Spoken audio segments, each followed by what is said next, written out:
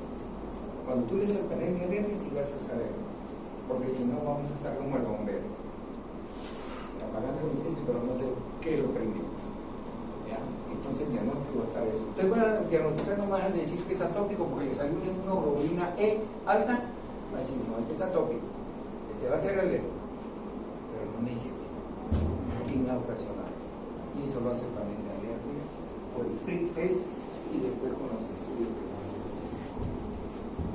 Hay que tener en consideración algo muy importante, que si esto sigue pasando y no bajamos la inflamación, vamos a llegar a que esas células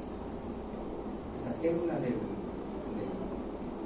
los bronquios y se remodelan tanto que el calibre va a ser demasiado pequeño. Va creciendo y cuando llegas a la adultez ya no es que vas a necesitar una dosificación adecuada. Ya no vas a ahí entrar. Hay que tener cuidado en esa remodelación, que es lo que sucede. Se remodelan las células y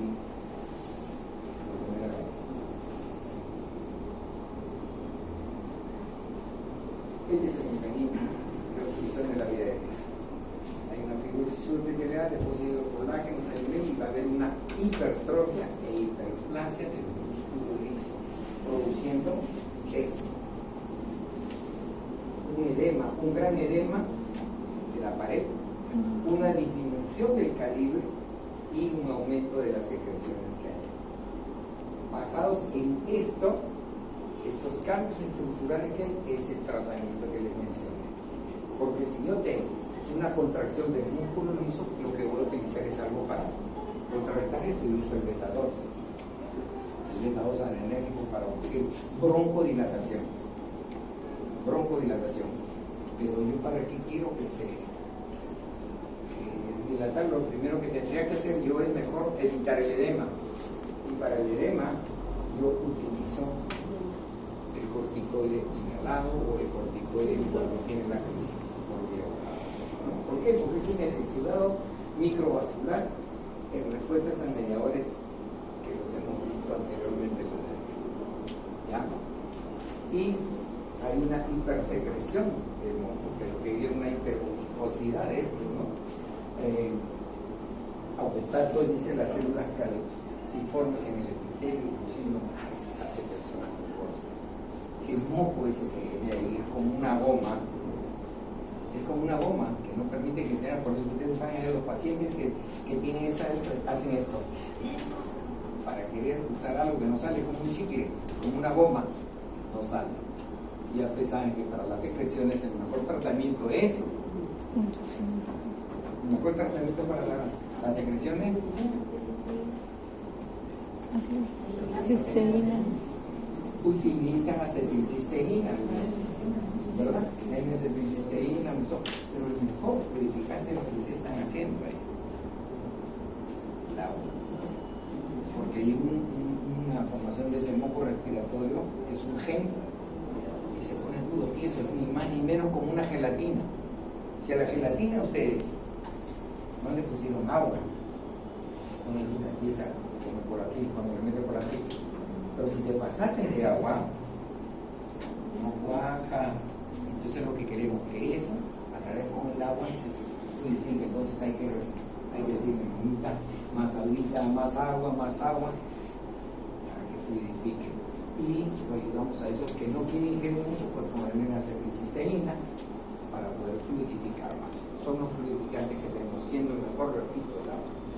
Eso es lo que pasa aquí en factores asociados con esto al asma persistente, que son ya estaban atopía, antecedentes padre-económico, infecciones severas, dermatitis, todo lo relacionado con alergia, rinitis alérgica, alergia a medicamentos, presencia de sibilantes sin estar resfriado, inmunoglobulina E sérica aumentada, inmunoglobulina E, siempre manejan eso. Eosinofilia, de sangre periférica mayor de 4%, obesidad, y para matar nosotros somos ¿ya? Esos son los factores asociados y factores de riesgo que influyen en la incidencia del asma, vulnerabilidad biológica genéticamente determinada, ya pesar, interacción con el medio ambiente, exposición a alergenos, etcétera, ya además poco a poco lo decimos, ya nos vamos grabando en cuáles son, como el tabaco, y especialmente por madres fumadoras. Nivel socioeconómico, condición de la vivienda, diferente.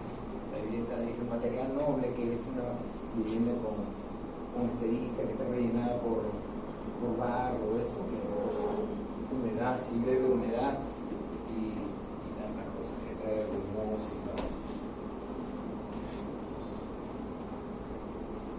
Estos son los fenotipos que les comentaba yo, como modelos evolutivos de un niño que tiene sibilancia. Un niño que tiene sibilancia puede estar encajando en esto. Unas sibilancias que son precoces, pero transitorias. Son precoces rápidos, pero son transitorias. O sea que ese niñito que comienza a tener el primer año y cede hacia los 3 años. Ese no adquirieron. Al futuro no hay nada más, ahí quedó. Es cuando nos preguntan la mamá, ¿y siempre le voy a dar ese inhalador? ¿Hasta cuándo le voy a dar el inhalador? Entonces, ese es el grupo que a lo mejor usted encajó y dijo, señora, cuando va creciendo ya sus hormonas van cambiando, se le va a pasar. Y efectivamente puede pasar, porque estoy en ese grupo de ellos. Pero en él le hicieron una inmunoglobulina y las estructuras cutáneas salieron negativas, sin rasgos ni antecedentes. Atópico. ¿Qué más? Su función pulmonar disminuye el lanzamiento, pero con valores bajos a los 16 años. Estudios de hiperrespuesta bronquial y variedad del flujo del FEM negativos a los 11 años. O sea, factores de riesgo, tabaquismo materno durante la gestación, varón, prematuridad, convivencia de hermanos, y ese grupo de niños con enfermedades o episodios recurrentes, y puede haber sentirse señora, no fuma, porque eso va a perjuicio a su niño, no fuman más, y eso puede manejarnos con este niño que a los 3 años pudiera pasarse. El otro grupo, el otro fenotipo, aquel que tiene sibilancias persistentes pero no atópicas, que comienza antes de los 3 años de vida, generalmente reportan antes del primer año en relación con una bronquiolitis por virus respiratorio sincicial y que persiste a los 6 años. Esa es la persistencia, pero no atópica. Es igual, que afectan igual a ambos sexos. La inmunoglobulina E y pruebas cutáneas negativas, o sea, como que ya le estás quitando el rótulo de atópico. Inmunoglobulina E. ¿Ok? Hiperreactividad bronquial que va disminuyendo con la edad. Y suelen desaparecer en la adolescencia, que es lo que seguimos intentando decir. Tenga fe, eso puede pasar. Y podemos estar en de sibilancias persistentes, pero no atópicas, desapareció. Y por encanto, digo, qué bueno mi doctor. Me lo curó. Cuando estamos frente a ese proceso. ¿Ok? Y la otra, que sí ya son consideradas sibilancias, pero atópicas. En ellas, el primer episodio parece después del año, pero predominan en varones. La inmunoglobulina E total está elevada. Ya, y esto por eso le decía yo, aquel paciente con asma que le ponemos la inmunoglobulina E está elevada, Eosinofilia, arriba, mayor de 4%, ojo, cuidado. Ya, pero siempre con la inmunoglobulina E. La eosinofilia sola no, porque podemos tener frente a parásitos también. Cuidado. Existe hiperactividad bronquial, suele persistir en la adolescencia, constituye alrededor del 20% de la sibilancia recurrente. Es un paciente que va a estar conmigo, como pediatra, se pasó con el médico internista y va a terminar con el neumólogo y probablemente para siempre con su inhalador, si es que no prevé de los cuidados de ese tipo de tener. El diagnóstico de asma en niños se basa en lo siguiente: la historia clínica y el examen físico es como en la bronquiolitis. ¿Okay? Hay que hacer una demostración de la obstrucción del flujo aéreo parcial o totalmente en forma de tipo espontáneo con fármacos. O sea, ese es un diagnóstico funcional. Si cede muy bien con el beta-2 o esto, pues ni modo. La espirometría. Decía yo, la espirometría no podemos hacerla en los lactantes menores, no podemos hacerlo porque esa tiene que ser dirigida y con alguien que nos va a ayudar a realizarlo. Por eso le pongo la nariz y inspiración profunda y después tratar de hacer la respiración máxima. No lo va a hacer, ¿no? En el BF1, sobre todo esto lo hacemos en niños de mayores de 6 años que sí van a colaborar con nosotros con la espirometría. Y la flujometría igual, incremento del BF1 en un 12%. Flujo respiratorio pico, eso ya lo hacemos con aquellos niños que nos van a ayudar para esto. Ahora ya hay equipos también para manejar esto. Se hace más fácil a veces, ¿no? Lo único que tenemos que tener una inspiración firme, ¿no? Una inspiración muy expiración máxima. Ya para ver y manejar qué cosa, las capacidades que tengan la capacidad cognitiva, ¿no?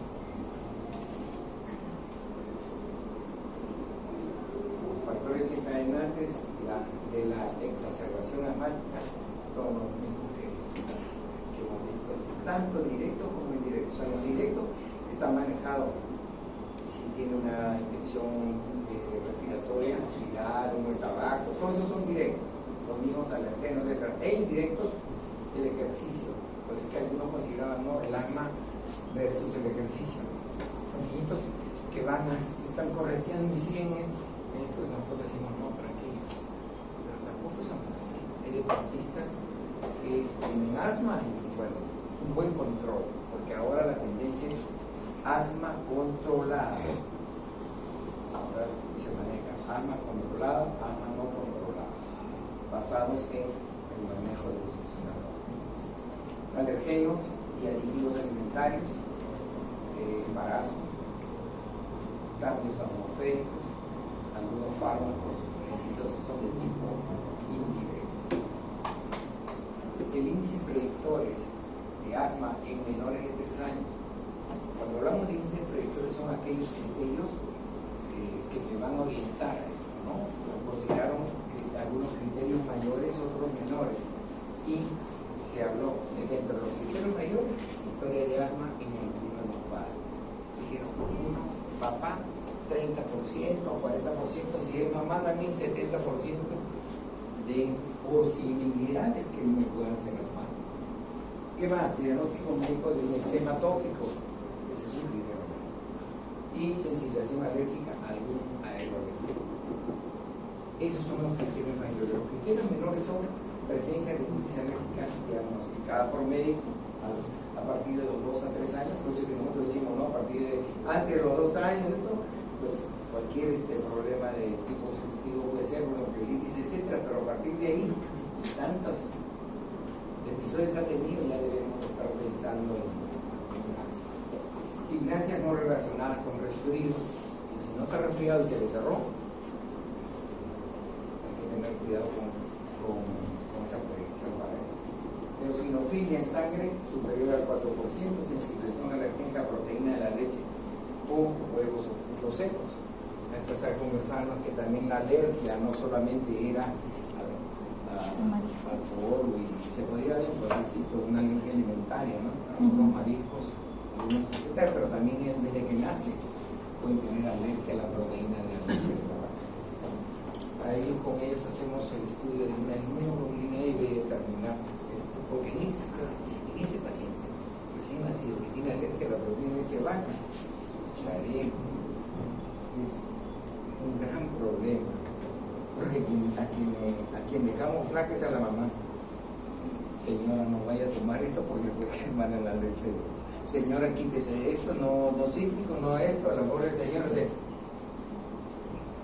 Una dieta exclusiva le llamamos nosotros, pero hay que ver y determinar esto.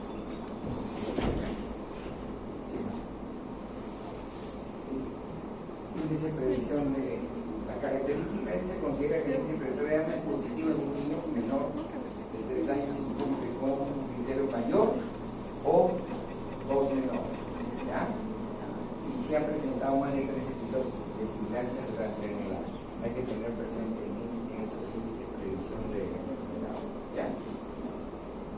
Exámenes auxiliares, prueba de función pulmonar, espirometría, conteo broncohilatador, prueba de provocación con el ejercicio, aquellas que van inducidas por el ejercicio, pacientes que les hace esa provocación.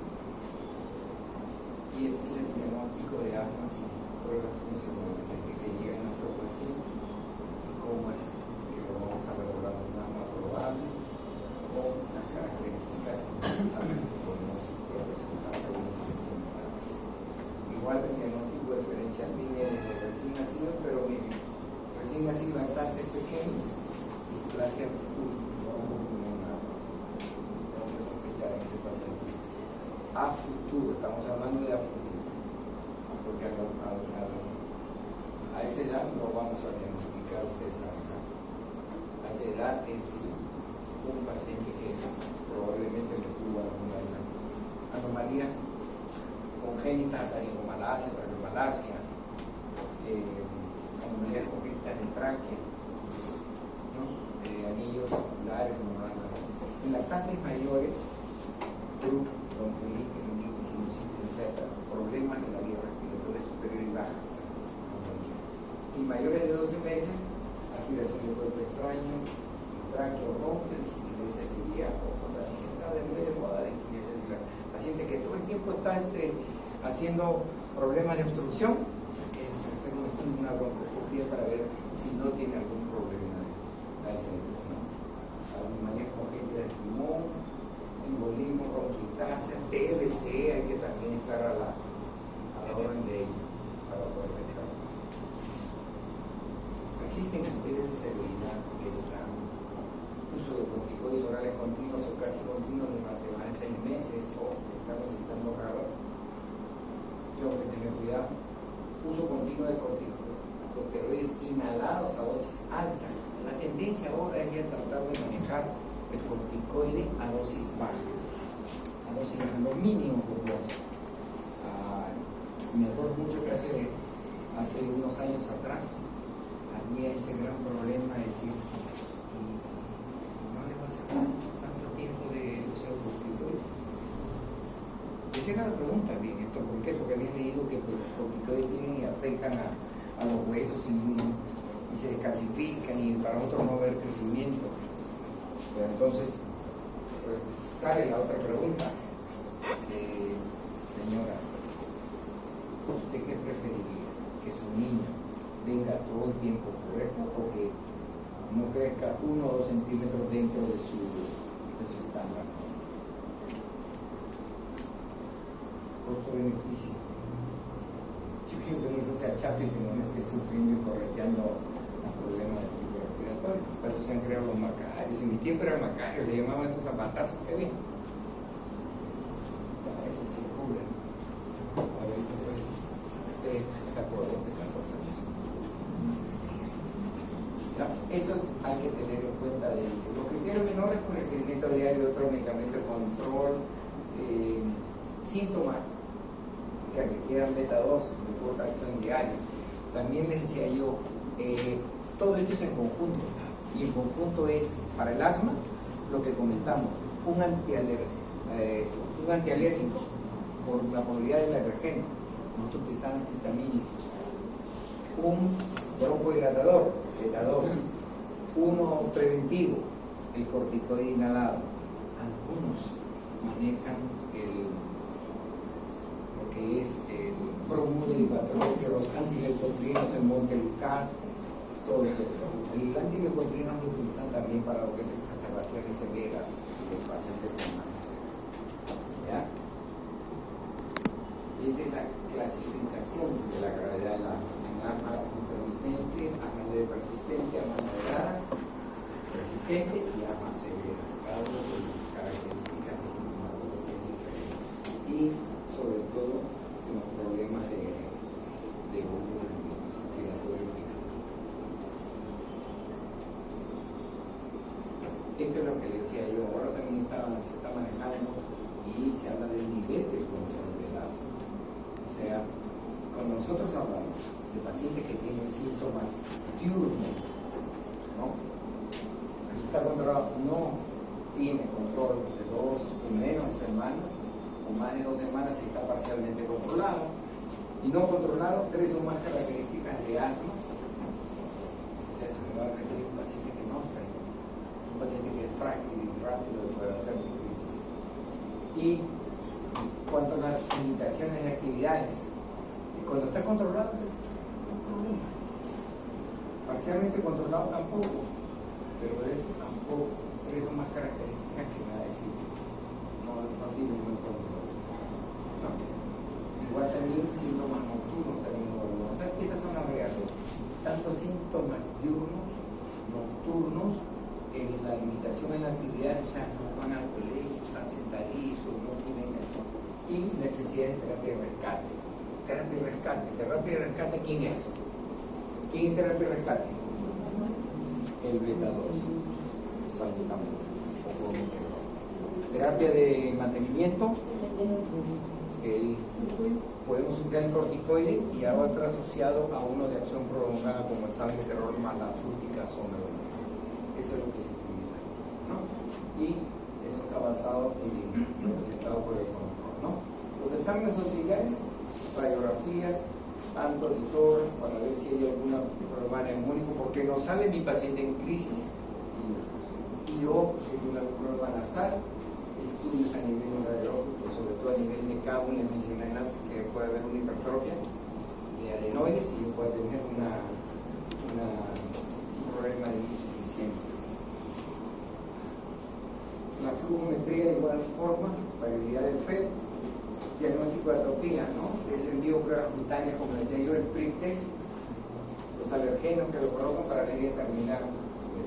Y en el laboratorial, pues, la inmunoglobulina esérica y la especificación, ¿no? Para ver a qué cosa es. Ese es el tratamiento según. Recuerden que van a hablar en el nivel 1, nivel 2, 3, 4, en los cuales vamos usando progresivamente la medicación. Desde medicación, por ejemplo, cuando está controlado, pues no necesito todavía manejar eso. Nivel 2, medicación de control, vemos y manejamos. Corticoide inhalado a dosis bajas, a dosis bajas. Esa es la tendencia del corticoide inhalado a dosis bajas, ¿no? Y como alguna alternativa, los antileucotrienos. Eso lo utilizamos en nivel 2. Corticoide bajo, que es el de mantenimiento, y un antileucotrieno, montelukast, medicación de rescate para eso, el beta-2. En el caso del nivel 3, la medicación de control, podemos seleccionar uno igual, ¿no? Un glucocorticoide a dosis baja con beta-2 agonista de acción prolongada. Estamos hablando de ese salmeterol más fluticasona, cuando ya estamos en un nivel. Como alternativas, el corticoide inhalado a dosis media o alta. O sea, la idea es de que nosotros nos mantengamos en este nivel, ¿no? Donde necesitamos solamente un corticoide a dosis bajas. ¿Ok? El nivel 4 también es diferente. Hay que agregar uno más, por ejemplo, es de orfidina, pero lo que utilizamos es el dosis altas también y el beta 2. Ya, este es el nivel 4. Nivel 5. Todo utilizan por siempre su rescate, su controlador. Eso es lo que utilizamos así.